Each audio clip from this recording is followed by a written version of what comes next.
What up, though, people? Thank you for pushing play on the Lion's Word vlog. We are on chapter 16 of the second book of Adam and Eve. Let's go ahead and jump in. I want to read the title here. I'm not going to read the title of like all these chapters. Sometimes I just jump right into the reading and just let the chapter give you the title itself. But I'm going to read the title here. It says, "The good branch of the family is still afraid of the children of Cain." That's interesting, ain't it? This sounds real interesting. Let's go ahead and get reading. Then Mahalalel stood over his people and fed them in righteousness and innocence and watched them to see they held no intercourse with the children of Cain. No interactions, no conversations, no weddings, which wedding here, intercourse does not mean sexual. Wedding means sexual when we're dealing with this. So as we've already determined and we figured out as we've been reading, if you followed and if you've kind of, tried to keep up with things, then we learned along the way, even in dealing with the books of Adam and Eve, that when they used the term wedding in these writings up there early in the beginning, it wasn't no such thing as no wedding like that as far as what we think is a wedding. They were making reference to when the two humans came together physically and they connected intimately, then that's the wedding. That's the wedding, the fusion, the merging of the two. One over here, they merge, right? Okay. So Mahalalel stood over his people because remember, he just buried. Remember, Mahalalel, I believe, just buried his father. So let's keep reading. He also continued in the cave of treasures, praying and ministering before the body of Adam, asking God for mercy, or asking the high spirit, asking the highest one for mercy on himself and on his people, until he was 870 years old when he fell sick. So again, there's that 800, 900 space. I don't really know. I can't really speak into that. I don't really know if we're counting time different than them. So perhaps that time is totally different, should be different to us. And just the English they want you to believe whatever they want you to believe. That's their MO all over the place. They don't care. Like once they tell you, once they change the image of the Messiah and tell you that this is the image over here, not this image, and that's what they want, that's what they're going to push all over the place. And even when you try to come with the truth of this over here, they're still going to push that. And they're going to make everybody who tries to think of anything you saying over here, they're going to be looking at you like, oh, he crazy. If they over here, they're going to go with what them people say go. Oh, he's crazy. Oh, she's a conspiracy theorist. Oh, they're going to cause division. Keep them on the outside, whatever. Silly junk. Just to maintain control, for real. But whatever. Let's keep pushing. Then all his children gathered. What we know is that Mahalalel is about to piece up out of here. Then all his children gathered unto him to see him and to ask for his blessing on them all before he left this world. Then Mahalalel arose and sat on his bed, his tears streaming down his face, and he called his eldest son, Jared, or there was no J back then, so it probably would have been Yared, okay, who came to him. He then kissed his face and said to him, "O Jared, my son, I adjure thee, or I beg of thee, or I beseech thee. I passionately come to you and ask you a request. I adjure thee by him who made heaven and earth, the Creator, to watch over thy people and feed them in righteousness and in innocence, and do not let one of them go down from this holy mountain, from the high place, to the children of Cain, who are in the low place, lest he perish with them. Hear, O my son, hereafter there shall come a great destruction upon this earth on account of them. God will be angry with the world, and he will destroy them with waters." Remember, Adam said the same thing. Remember? That's how that's how we know this. And he's reminding his son's posterity again. He's reminding them, okay, hey, Don't forget, this is going to happen. Let's continue. But I also know that thy children will not hearken to thee, they won't listen, and that they will go down from this mountain and hold intercourse with the children of Cain, and that they shall perish with them, and or that they shall interact with them, and interacting with them ultimately means being wedded unto them. We just went over what wedded means. So then we're gonna have children with split DNA.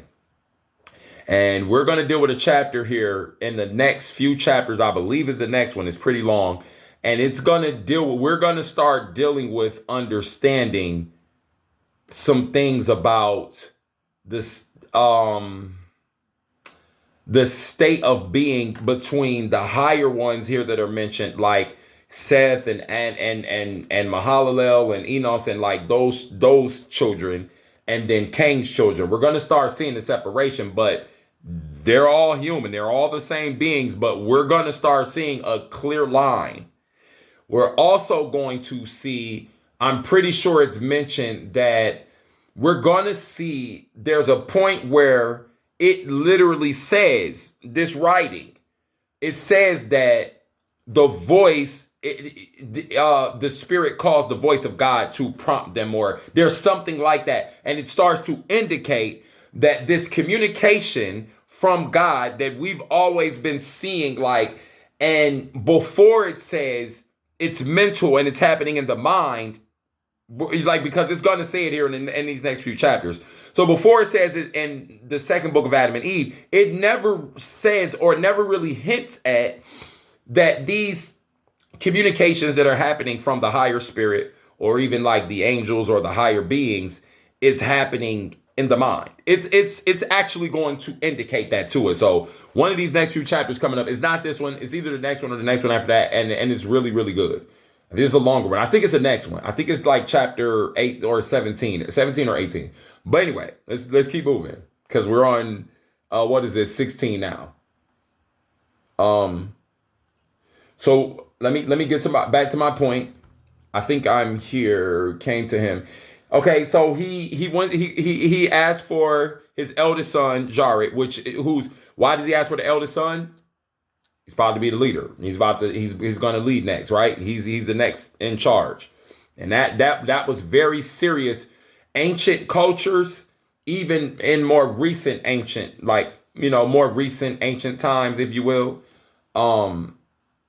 those cultures, they are very much about the hierarchy of the family. So like if the father is about to leave and he's transitioning off of the planet, he's leaving everything and the run of the family and the money and the flow of everything to the son, because they took running the family very serious. If the family needed something back then, they had it. It wasn't like how America is, at least the country I live in. It wasn't like how America is now, where it's like, oh, when you turn 18, you out of here. I ain't got to worry about you no more. Nah, man, they was taking care of each other for generations, living with each other for generations, making money with each other for generations. You understand? They took this very serious.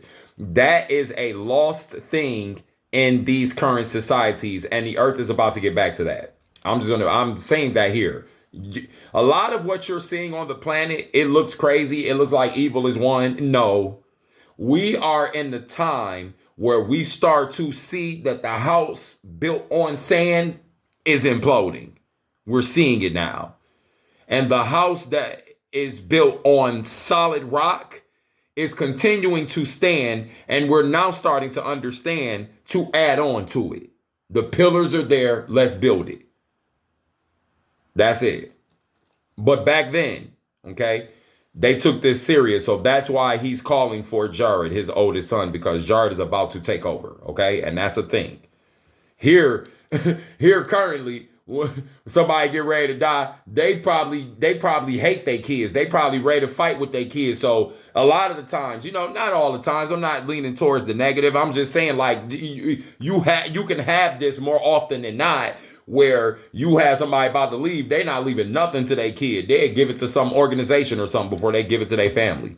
But then again, the family is divided anyway, and these families were not divided. So, okay, let's keep moving. Okay, so tears streaming down his face. He tells him, "Don't go down to the children of Cain." Um, he says, "Hear, O my son, hereafter." I read that already. There shall come a great destruction. So he forecasts the flood, the destruction. He says that the children will not listen and that they will perish with them. But he says, "Oh, my son, teach your children, teach them, teach the people, and watch over them, that no guilt attach to thee on their account." In other words, if you know and you don't say anything, then now you're going to have to live with that knowing mentally, spiritually, in your heart. You can't, hey, it might put you at odds. They might want to argue with you. Like he says, some of them like to lean towards not listening. So now they're starting to see this. So now there's enough of the posterity, right? Now there's enough children. Now there's enough, like there's a few generations being accounted for. Like there's some numbers, it seems like. So now it seems like, hey, some of them, we kind of having a little bit harder time keeping them in the fold of what, our father Adam and different things was trying to teach them. They're leaning towards going down there, but try to teach them anyway so it don't fall on you. That's what he's saying, because if you try to teach them and they don't listen, it's not on you. Okay? So Mahalalel said, moreover, to his son Jared, "When I die, embalm my body and lay it in the cave of treasures by the bodies of my fathers. Then stand by my body and pray to the highest one and take care of them and fulfill thy ministry before them until thou enterest into rest thyself." So until you transition yourself. Mahalalel then blessed his children and then lay down on his bed and entered into rest like his fathers. So he didn't do that in the same breath. It wasn't like he said that and then all of a sudden he laid down and that's just like, oh, I'm out of here. Like, all right, children, you be blessed. Like, no, it's just basically saying like he talked to his living generations after him, and then he eventually he transitioned. But when Jared saw that his father Mahalalel was dead, he wept and sorrowed and embraced and kissed his hands and his feet, and so did all his children. Now at that point when he died, right? And his children embalmed him carefully and laid him by the bodies of his fathers. Then they arose and mourned him for 40 days. That's the end of the chapter. And I'm just saying, like, just think about, look, this is what I'm saying. This how you can know, like, it wasn't like he didn't just say this and then like and then he died. Like, you have to think about this. They all give their testament. They're going to do that at a point where it's like, hey, leave your testament before you leave up out of here. So we can, that was important to them. They needed that. Like, that was something that was very serious. If that didn't happen, or like that testament got spoken to a part of the family where another part didn't hear it, and it's kind of like, that's important to them sonically, like energetically, spiritually, like that's important to them emotionally, mentally, even, I'm sure. So they're not going to save that for the final moments. Like, oh, he's about to die. Come on. You can't time it like that. You see what I'm saying? So that's why I'm saying, like, when you read and when we deal with these things, sometimes it's difficult because when you're reading, you can't, it's to grasp the concept of time while you're reading can be a bit difficult. Like you can read a chapter of something and a situation happened, and then in the next chapter it'll say, and in that time and in that day there arose such and such and such a seed of such whoever, and it's like a whole nother different, like it's finally. It's not even making reference to the previous situation in the previous chapter, but it's continuing things on for that sort of time frame, that season that we're in. So it's like the next chapter is like, and in that day, this, that, and the third happened. You don't know how much time is in between that chapter you just got done reading with this situation and this chapter that says in that day. That could be 500 years. It could be 50 years. It could be 5, 10, 25, 30. I don't know. Plug in a number. What we know is that it's moving forward for that particular season of the people. So it's not like no generations have passed. It's the same generation. It's just, it may be however many years that it might be between that chapter and this chapter. Why not no writing in between there and there? Because maybe no crazy situations was happening. They was used to how things was going so much to the point to where they didn't have to write it down. If they need to make reference to something, maybe they would go to what we call the books of Deuteronomy. Maybe they would go to Leviticus. Maybe they would go to Numbers. Maybe they would go to the books of reference, Joshua. You understand what I'm saying? They maybe at certain points they just didn't have to write nothing down because it wasn't no crazy. It wasn't no situation that seemed like, this need to be. We need to compile this. We need a compendium for this, right? Like we need to make sure that this information gets put into a place for future use, collected. So sometimes that's what's going on. Okay, so just know that's it.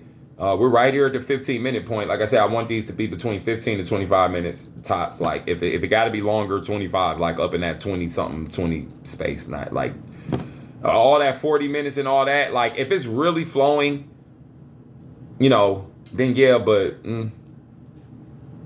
that's it, man. Y'all be blessed. Next chapter is chapter 17. But one of these next few chapters is really good, and I'm really going to enjoy reading it for y'all and going over it for y'all. This has been the Lions Word Vlog. If you made it this far, go ahead and hit that subscription button, hit that notification bell. You probably know someone who this information would resonate with because it resonates with you. So if you know someone, send it to them, share it. This is a tithe of my time and of my mind and of my energy and just... this is not about this page being monetized or like I'm not trying to be like no big YouTube star. Like, this is about me being obedient. So I'm going to keep showing up here. You keep showing up and we're going to keep on learning together. Peace.